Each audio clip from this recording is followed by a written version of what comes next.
Pessoal, vamos dar continuidade ao nosso tema abolição da escravatura. Nós vimos a parte número 1 da história em quadrinhos com a Turma da Mônica e agora nós veremos a parte 2. Vocês estão vendo aí o calendário com o dia 13 marcado, que é justamente hoje, onde nós comemoramos o dia da abolição da escravatura. Na primeira parte, no finalzinho da primeira parte, quando terminou a primeira parte, vocês viram que apareceu uma figura enigmática, que, segundo ele falaria quais as diferentes formas de castigo ou de punição que os escravos recebiam de seus senhores. Vamos lá?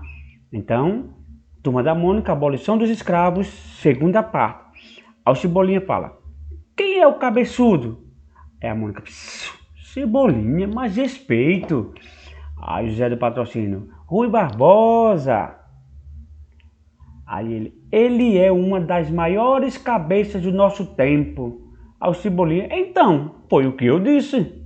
Cebolinha. Aí ele: fale sobre as punições aos escravos, Luiz. Aí o Rui Barbosa começa a explicar. Quando um escravo é rebelde, ele é punido publicamente, servindo de exemplo aos outros. Aí vamos falar, 20 chicotadas, geralmente num tronco ou pelourinho, que é justamente esse tronco aqui onde eles eram castigados. Quem cumpre a tarefa de açoitar o escravo é o feitor, justamente aqui, é o feitor. Aí o senhor diz, o dono da fazenda diz: este vai usar a máscara de ferro. Aí diz: tentou roubar comida. Estão vendo aqui eles colocando justamente a máscara de ferro. Outra punição é deixar o negro preso no tronco. Estão vendo aqui, ó? Ele está com as pernas presas no tronco. Já o escravo que foge é perseguido pelo capitão do mato e depois de capturado é chicoteado é obrigado a usar uma pesada argola de ferro no pescoço, a gargalheira. Aí ele diz: eu não desisto, ou seja, ele vai sempre, se tiver a oportunidade, ele vai fugir e vai lutar pela liberdade. Essa resistência já levou alguns negros fugitivos a organizarem seus quilombos. Você quis dizer calombos, né? Aí ele disse: não, é quilombos mesmo. Quilombos são vilas criadas por escravos fugitivos. Tá vendo aqui uma vila? O mais famoso é o Palmares. Lá vivem em harmonia e liberdade negros, índios e alguns brancos pobres. Aqui, ó, o negro, o índio e o branco. Seu líder mais famoso é Zumbi, o rei dos Palmares. Então, o líder mais famoso do Zumbi dos Palmares foi justamente Zumbi. A gente vai ter uma história em quadrinhos lá no mês de novembro, só falando justamente sobre Zumbi dos Palmares, ou sobre o Quilombo dos Palmares. Resistiram aos ataques imperiais e de holandeses por quase 100 anos. Quem? O Quilombo dos Palmares. Aqui, ó, a luta. Mas em 1694, uma expedição de Domingos Jorge Velho, que é isso aqui, o bandeirante, dizimou Palmares, ou seja, eles conseguiram derrotar, destruir o Quilombo dos Palmares. E nada de acabar a escravidão. Aí diz, mas algumas leis foram mudadas. Com essas lutas, eles conseguiram algumas mudanças. Em 29 de setembro de 1871, foi aprovada a Lei do Ventre Livre. E o que é essa Lei do Ventre Livre? Essa lei considerava livre qualquer filho de escravos nascido a partir daquela data. Ou seja, a partir do dia 28 de setembro de 1871, todos os negros que nascessem, eles nasciam livres. A outra conquista foi que em 28 de setembro de 1885 foi a vez da lei dos sexagenários. O que diz essa lei dos sexagenários? Ela dizia o quê? Que estavam livres os escravos com mais de 65 anos. Então, a partir da lei do sexagenário, todos os negros acima de 65 anos eram considerados livres. Aí ele diz, o José do Patrocínio, já é um avanço. Aí ele, acredito que estamos perto da abolição. Aí a Mônica, abolição? Ele, sim, somos todos abolicionistas. O que é abolicionista? Lutamos para que todos sejam livres. Queremos o fim da escravidão. O negro precisa se integrar à nossa sociedade.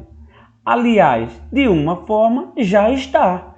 Aí a Mônica, como? É só olhar ao redor, Mônica. Na culinária, o negro está presente. Aí a Magali aqui, ó, acarajé, vatapá, caruru. Então são comidas de origem africana.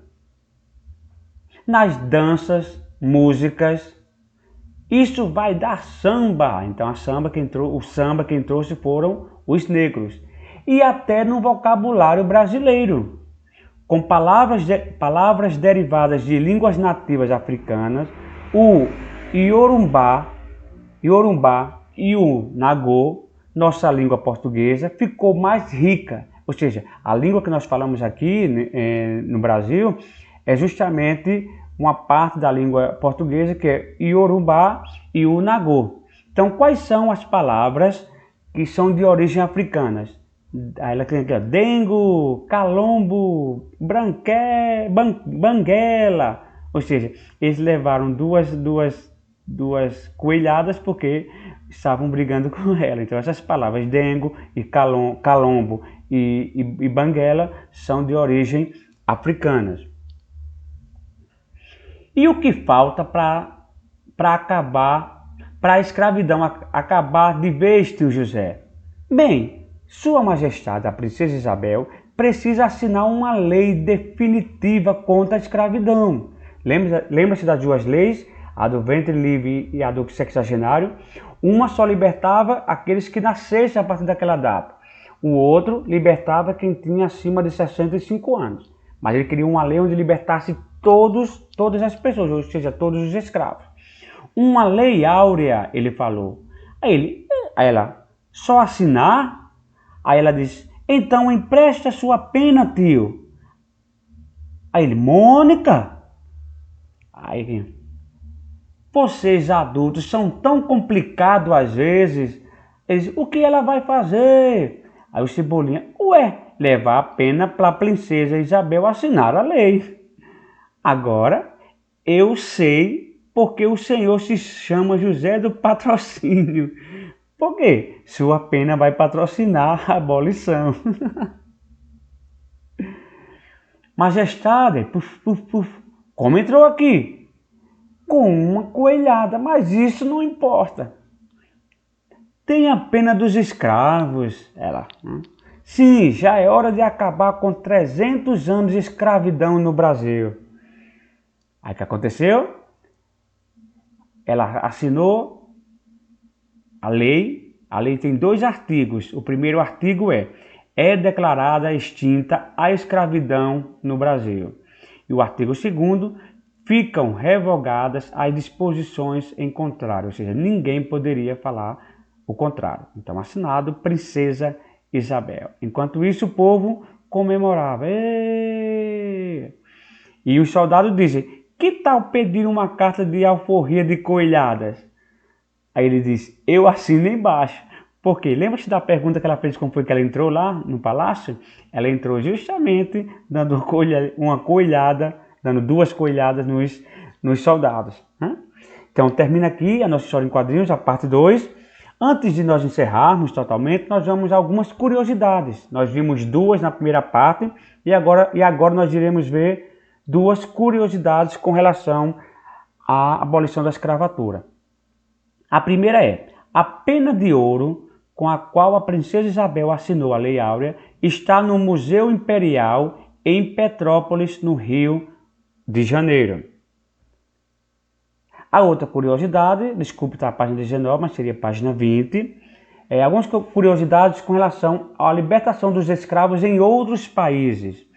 na Inglaterra, em 1833, na Suécia e na Holanda, 1846, na França e Dinamarca, 1848, em Portugal, 1856, nos Estados Unidos, 1865 e no Brasil, em 1888. Na verdade, no dia 13 de maio de 1888. E a última curiosidade é justamente com relação a um músico. O nome dele, Carlos Gomes, em 1880, antes mesmo da abolição da escravatura, ele era um músico brasileiro, como eu falei antes, ele libertou um escravo em um espetáculo teatral. Ou seja, tem um espetáculo lá e ele libertou um de seus escravos. Ok? Termina aqui a nossa videoaula. Daqui a pouco nós mandaremos o passatempo para vocês resolverem, para vocês realizarem a atividade. Mandaremos esse material em PDF, como também mandaremos o link lá no Google Formulário para que vocês possam realizar a tarefa, ok? Então, uma boa aula, um bom exercício e até a próxima. Tchau, tchau.